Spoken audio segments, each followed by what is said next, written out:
how trauma affects memory and what's needed to recover. A healthy emotional memory has three parts: the scene, which we take in through our senses, the emotional response that's activated and felt in our bodies, and the meaning our brains give it at a given age of development.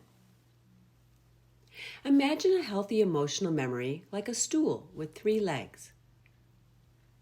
And when all three legs or memory pieces come together, they support the seat, or what we refer to as an emotional experience.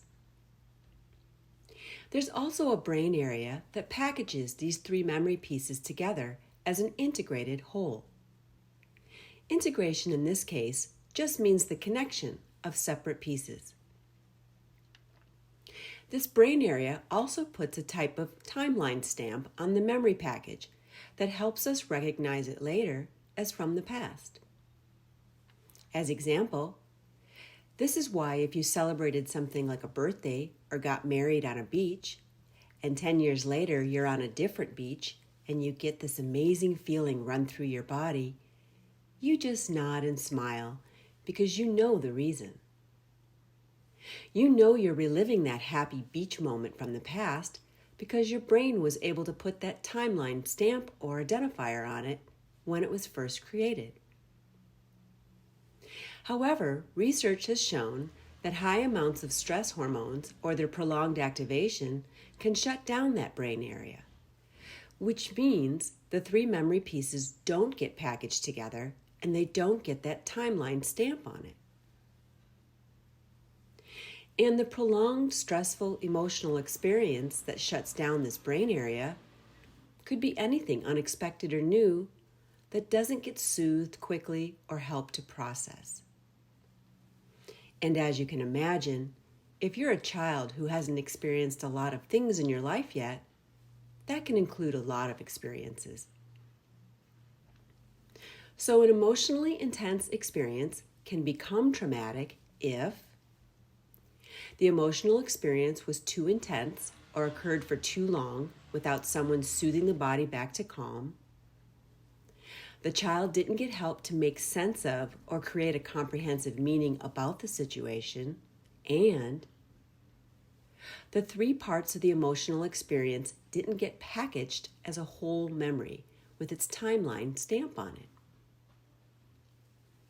So the result is a fragmented memory.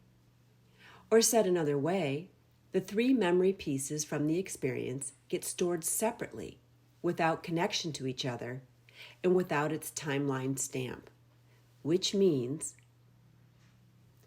whenever a similar situation comes up in your current life, and it doesn't have to be exact, your brain will activate the old intense emotional response, but without context or that timeline stamp telling you it's from the past. Which is why it can feel like the current scene, or the person in it, is causing your intense emotional response, when more likely, it's an old emotional response memory replaying from a scene in our past. Your brain is just doing what it's designed to do. It just doesn't have all the information connected. Let's see if these photos add some clarity. The image in the top left describes an emotional experience memory that's been integrated and stored as a whole with its timeline identifier. The image on the bottom right describes a traumatic experience that's had its memory pieces fragmented or stored separately and without its timeline identifier. Let's run a real-life example. Earlier in my adult life, I used to have a very intense emotional response every time I heard a loud voice or someone yelling. This is because when I was young, I grew up in a household where yelling was frequent, and I frequently got blamed for those upsets. Since my mom worked nights and slept during the day, there wasn't someone there to consistently help me make sense of the situation or help my brain make an accurate meaning about the yelling. Something like, "You didn't do anything wrong, dear. Your father is just angry and directs it towards everyone else. Might have been helpful, but I didn't get that. In addition, no one was there to consistently help me return to emotional calm and feel safe in my body.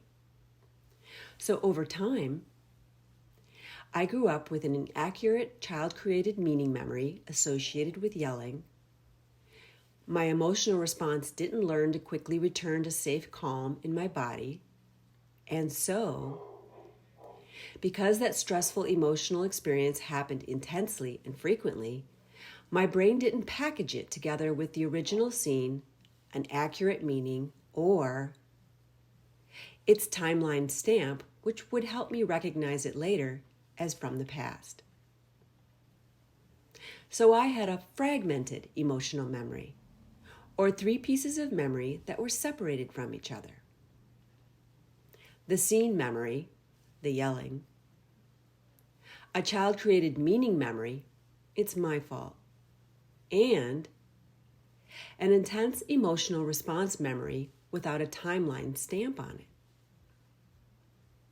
So every time I heard a loud voice, my brain treated it the same way as it did in my past with its old emotional response, even though I was now in a new scenario with a different person.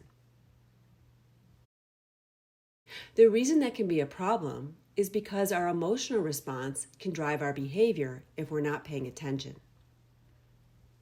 So if I emotionally responded to every loud voice with a harsh, rude, or disproportionate behavior, or I shut down completely and pulled away, that wouldn't be a relevant or appropriate response or behavior for every situation or person. People use loud voices for many reasons, and there are many more helpful ways we can respond to it.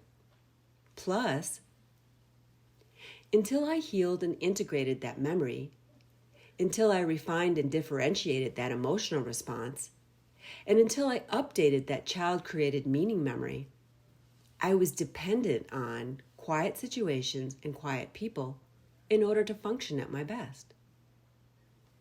And I wanted to be independent and free to choose where and with whom I interacted. And I wanted to do it without an old emotional response and an old child-created meaning limiting me to only quiet, low-talking people. Said differently, healing traumatic memory, expanding our beliefs and meanings, and developing our emotional response gives us more freedom. Freedom to live and interact in a variety of settings and with a variety of people. How does it do this? Because healing a traumatic brain-body memory does 3 things. It moderates our emotional response and teaches it to tell the difference between life threat and discomfort. It teaches our emotional response how to reliably and quickly return to calm when activated, and it connects the response to a meaning or belief that reflects what we now know as adults. Said differently, we're taking a fragmented traumatic memory and helping it become a more integrated and connected memory. So how do we go about doing all that? Well, it's a layer-by-layer process, and I definitely had the support of excellent trauma-informed therapists along the way. But there was also a lot I had to do on my own, every day. I'll talk more in detail about my process in a future video.